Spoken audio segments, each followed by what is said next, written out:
2023 is now in the rear view mirror. And I can say, Rob, for the first time in a number of years, like I remember when 2020 was over, we were like, thank God that year's over. And then when 2021 was over, we were like, thank God that year's over. And 2022, this was the first time in a few years that I think I went, you know what? It was a pretty good year. I mean, all things considered, a lot of bad things happened, yes, but compared to the previous number of years, not bad. Not bad. So I thought we would take a minute here, Rob, as we look back on 2023 and talk about what we thought were the biggest stories in the world of movies and movie news that year. And I'm going to count them down from 5 to 1. Then I'm going to ask you, Rob, what you thought were maybe some of the biggest ones of the year. Okay. And let me start off with a couple of honorable mentions. Okay. So these didn't make my top 5, but these I would consider a couple of honorable mentions. Number 1, in no particular order, Everything Everywhere All at Once, dominating the Oscars. I mean, it won Best Picture, Best Directors, Best Lead Actress, Best Supporting Actress, Best Supporting Actor. I mean, it just absolutely dominated. And, you know, it was such a pleasant surprise because I remember when I saw it, I thought this is going to be one of these, after I saw it, I thought this is going to be one of these awesome films that is just going to fly under everybody's radar. And it didn't. People caught on to it. And then it rolled into the Oscars. It had a ton of nominations. I didn't know how many it would win, but it was great to see that. So that's one of my honorable mentions. Another honorable mention for me on the sadder side was the passing of Matthew Perry. And, you know, it's funny when we talk about the passing of celebrities, people we don't know. Sometimes maybe we've met them. Often we never have. I don't think I've ever met Matthew Perry. And then when they pass, you realize how many hours of your life you spent with that person, even though they were just on your screen. And I think, you know, when he passed away, I think a lot of people look back at the series Friends, of course, one of the most celebrated shows of all time, and you know how beloved he was as a character on that. And of course, him passing away was a pretty big deal. Last honorable mention I'm going to do, and you know what? Maybe there's an argument to be made this should have been in my top 5, but it was just such a long, stretched out, this is just a part of our year thing. I decided to make it part of the honorable mentions, and that is, of course, the dual strikes that went on in Hollywood, completely crippling Hollywood, shutting everything down, a big pain in the ass for the studios, for the actors, for the writers, the whole bit. I mean, thankfully, here we are now in 2024, and those strikes have been resolved, at least for now. And those are there. So those are a couple of the ones that didn't quite make my top 5 as the biggest stories of the year, but I thought they at least deserved honorable mentions. Okay. So here's what I would break down as the top 5 biggest movie news stories from my point of view, at least at any rate. And number 5 for me is Mario Brothers shocking the world by being, for much of the year, the number 1 box office film of the year. That is until Barbie came along. Making like $1.3 something billion at the box office. And Rob, if you remember, like a few months before the movie came out, I said, you know what? I know everybody's thinking this was a dumb idea. I thought making a Mario Brothers movie was a dumb idea. But I said, you know what? No. This is going to be the biggest film of the year. You were saying that. I think this is going to be the biggest. Now, of course, it came in second. It didn't come in first. And I remember but I remember a lot of people saying, like, you're crazy. This thing's going to make 400 million tops. And I had every day people writing said, I don't know, John, I think you're a little bit nuts. But I think that Mario Brothers movie came out and like just shocked the world. It's not the best movie of the year. It's an entertaining little film, but I mean, everybody, it just went out to go see it. Everybody underestimated the nostalgia value of it. And it was a delightful little film. So that was my number 5 movie news story of the year. My number 4 movie news story of the year is the Jonathan Majors drama, because it's not just another TMZ story. Like Jonathan Majors, I think heading into 2023, pardon me, was poised to be the next big thing. Everybody celebrated his, appearance in Creed. Everybody celebrated his appearance in Loki. He was absolutely stunning in, the HBO series. Why did I suddenly freeze on his HBO series? The one he won, he got all the acclaim for. Guys in the live chat, help me out. What was the name of that series again? It was like, it was amazing. And then it got canceled after one season. And Lovecraft Country. Yes. Lovecraft Country. I think the first person to put that in was Kane Legion, and as well as John AM. Thank you, guys. He was brilliant in Lovecraft Country. And then early in the year, I think, Rob, it was around March, April, somewhere around there.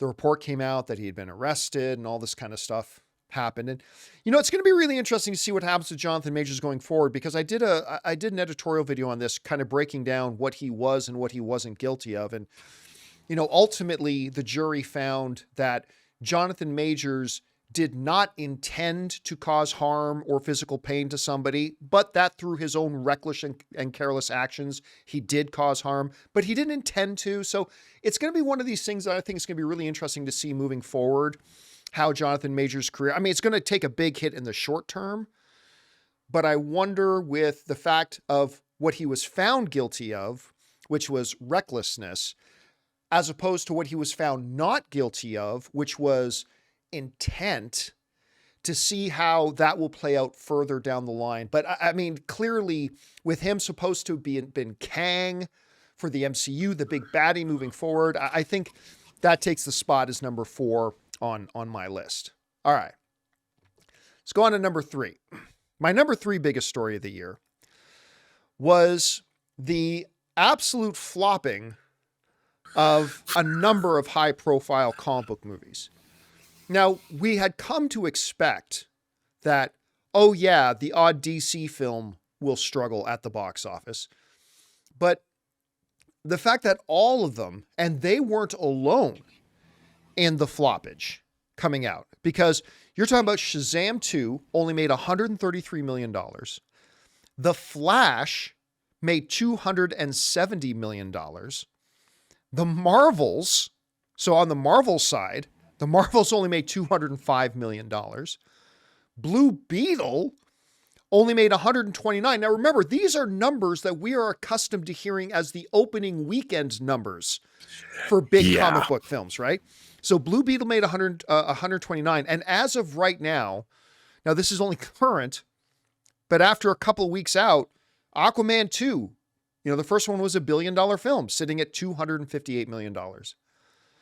Now, I didn't include in that list, Rob, Ant-Man and the Wasp: Quantumania, because even though it was a significant disappointment at the box office, I think at $470 million, that's more than double what all these other films are. So I decided to leave Ant-Man and the Wasp: Quantumania, even though I thought it was a terrible film. I left that one off the list. But yeah, I got to say, the flopping of a lot of comic book films this year was a big part of it. Yeah. All right. My number 2 biggest movie news story of the year is Barbenheimer. I mean, this is just something that organically became this meme nuclear apocalypse where, you know, a lot of people, the traditional wisdom is looking at something like, you're opening these 2 major films on the same day, that's going to hurt them. But obviously Warner Brothers and what was it, Universal that was behind Barbie? Universal was behind Oppenheimer. So Warner Brothers and Universal, they both looked and said, no, we think these are 2 very different films, but we think they both can have success. Barbie went on to become the number 1 film of the year at $1.4 billion, just edging out Super Mario Brothers. And pardon me, Oppenheimer went on to make over $950 million at the box office. And it was just something that got memed, talk about, and just one of the biggest box. I mean, combined, the things made $2.4 something billion at the box office. It was incredible. So my number 2 movie news story of the year is Barbenheimer, which leads me to what I personally think is the number 1 story of the year. And that was James Gunn and Peter Safran taking over DC. Because, pardon me, I think there's a couple of different elements to this. The first element is new leaders of DC. But stepping back and looking at an even larger thing, that kind of indicated the fact that DC was throwing in the towel on the DCEU. something that some people might suggest they should have done years ago, but that they have thrown in the towel on the existing DCEU, and they were looking forward to kind of restarting with new leadership, with, for the first time ever, DC was given its own status as its own independent studio to function under Warner Brothers. And I just still think to this day that James Gunn, you're going to be hard pressed, Rob, I think, to find any filmmaker out there who is as hardcore as a comic book fanatic as James Gunn is. And when you look that he made wonderful films for both Marvel and for DC. Peacemaker, I think, is my favorite DC show ever. You got Peter Safran coming in there to bring the business acumen in there as well. So yeah, those are my top 5. I think it's the Super Mario Brothers shocking the world. I think it's the Jonathan Majors story. I think it's the flopping of a lot of comic book films. I think it's Barbenheimer. And I think it's James Gunn and Peter Safran, because it kind of represented, Rob, new leaders, a new launch to DC, and for the first time ever, DC being granted its status as its own studio.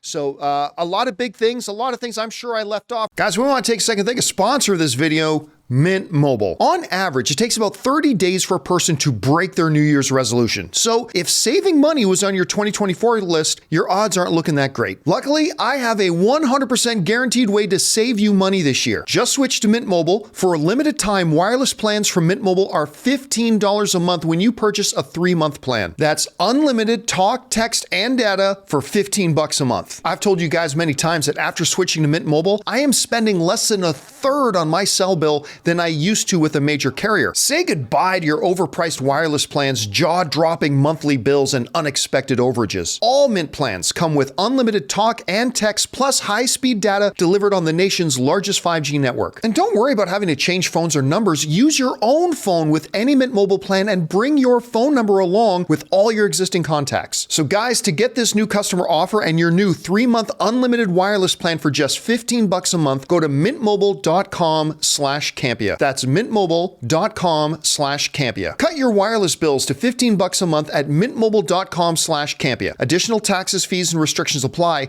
See Mint Mobile for details. Rob, over to you. What did you see as some of the biggest news stories? Did you include some of the ones that I had, or is there a couple that I'm missing out on here? What did you think?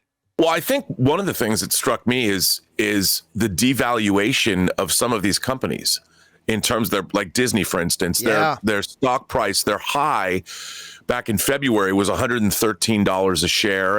And Friday, when the markets closed, you were down to 90 a share. Now, that's not a hugely significant drop, but it's a good percentage there. I mean, it's more than 10% of its value for the year. And I would have thought a company like Disney was, 2 years ago, even during the pandemic, was sort of, beyond reproach. And I think a lot of the entertainment companies now, we've seen a real readjustment, and we're going to continue to see.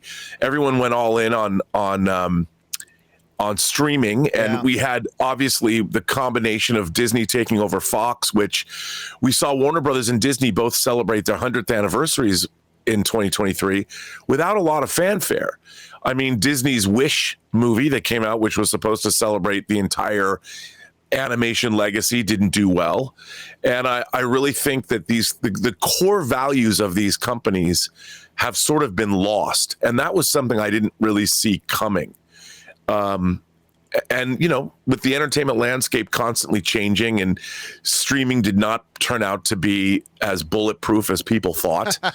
I think that there's going to be a lot of soul searching that's going on moving forward. Certainly, we've seen that with Bob Iger.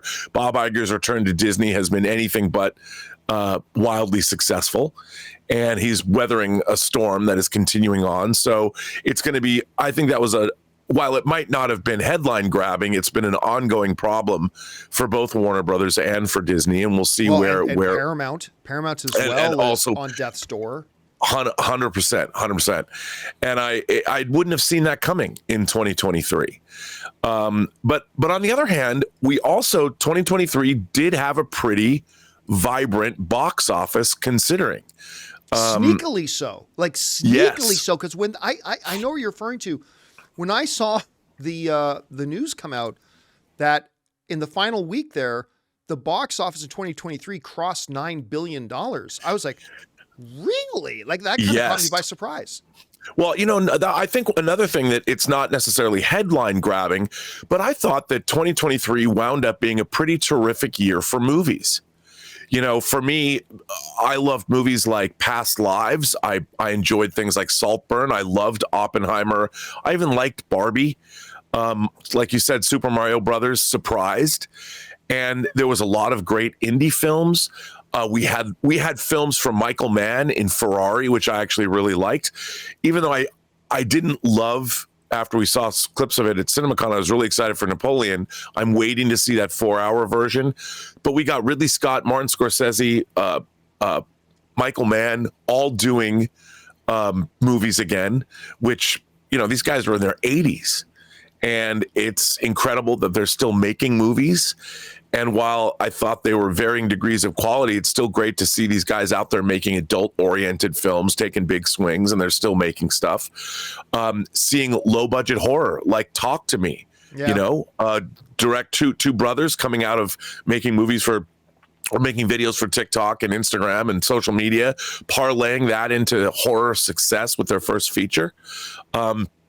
I thought that that was pretty nice to see in 2023. A lot of great diverse movies, all kinds of subject matter. While the comic book movies floundered, we saw a lot of really great movies for the year, and I think that that's something we should all take stock in, because that's what we want. We want great entertainment, and there's been great shows. Reacher season 2 has been great. I've loved For All Mankind. There's a lot of great stuff that we're getting, and I think we forget that we have these embarrassment of riches.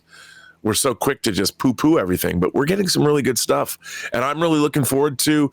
There's a lot of good movies coming out in 2024, right? And I'm looking forward to them too. We will talk about later in the week about the things we're really looking for. By the way, somebody in the live chat mentioned this, and I'd be remiss if I didn't point out that yes, of course, the comic book genre also had a couple of big successes.